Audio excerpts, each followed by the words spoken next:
Pandemi belum mereda dan terkendali. Karenanya kami mengundang Menteri Kesehatan Terawan Agus Putranto. Tentu tak ada sosok yang lebih tepat bicara kepada publik, kepada kita, memberi penjelasan tentang situasi sebenarnya dan sejauh apa penanganan yang dilakukan negara. Adalah Pak Terawan yang punya wewenang, akses anggaran dan pemberi arahan. Pastilah di atas sana beradu banyak kepentingan, namun Pak Terawan semestinya orang paling gencar memperjuangkan kepentingan kesehatan. Presiden terus membentuk tim berbagai rupa, menteri-menteri lain juga sudah angkat suara, namun selama jabatan Menteri Kesehatan masih di tangan, tanggung jawab terbesar tak bisa lepas dari pundaknya. Kesekian kalinya kami mengundang, inilah kursi dan panggung mata najwa untuk Menteri Terawan.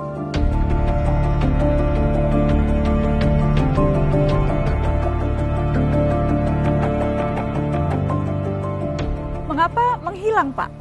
Anda minim sekali muncul di depan publik memberi penjelasan selama pandemi. Rasanya Menteri Kesehatan yang paling low profile di seluruh dunia selama wabah ini hanya Menteri Kesehatan Republik Indonesia. Atau kehadiran Menteri Kesehatan di muka publik memang Anda rasa tidak terlalu penting? Sejak awal pandemi Anda terkesan menganggap virus ini bukan ancaman besar. Apakah kini Anda mengakui bahwa kita kecolongan dalam langkah penanganan di awal yang seharusnya bisa lebih tanggap? Saya ingin klarifikasi informasi, apakah betul di awal-awal pandemi dulu justru Anda Menteri Kesehatan yang mengusulkan bahwa kita tidak perlu melakukan karantina wilayah? Pak Terawan, sampai sekarang kondisi pandemi belum juga terkendali, data dan angka jelas menunjukkan itu. Di saat negara-negara lain bahkan sudah berangsur-angsur bisa memperlonggar situasi, Pak. Kenapa kita tertinggal? Presiden Jokowi secara terbuka berulang kali menegur kinerja Anda di depan publik. Berangkat dari penilaian atasan Anda itu, saya akan beri kesempatan pada Anda untuk menjelaskan soal teguran itu satu persatu, Pak Menteri. Kenapa tes kita belum juga mencapai target? Kenapa resapan anggaran kementerian masih rendah?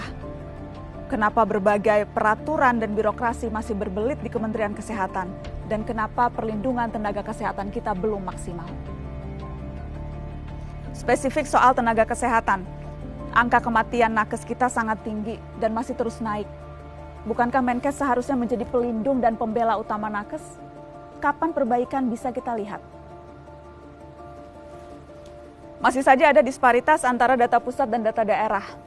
Padahal data saat pandemi sangat krusial untuk menentukan kebijakan. Mengapa sampai sekarang tidak juga beres?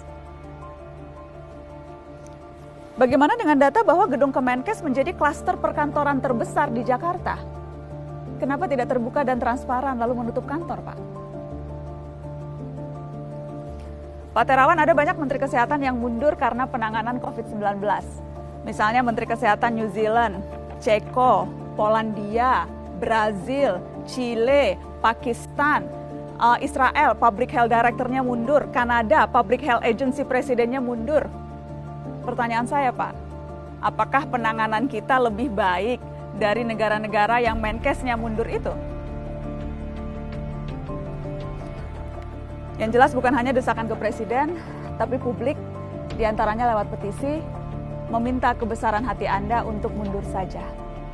Siap mundur, Pak? Atau bagaimana Anda bisa meyakinkan publik bahwa memang masih layak menjalankan atau menduduki posisi yang berat ini? Pak Terawan, itu hanya sebagian dari pertanyaan yang bukan hanya datang dari saya, tapi juga kami kumpulkan dari publik untuk Anda, Menteri Kesehatan. Kami tahu tak akan ada yang bisa menyelesaikan persoalan pandemi ini sendirian. Tapi kami berharap Anda setidaknya bersedia untuk memberi gambaran. Menteri Kesehatan Terawan Agus Putranto, waktu dan tempat, dipersilahkan.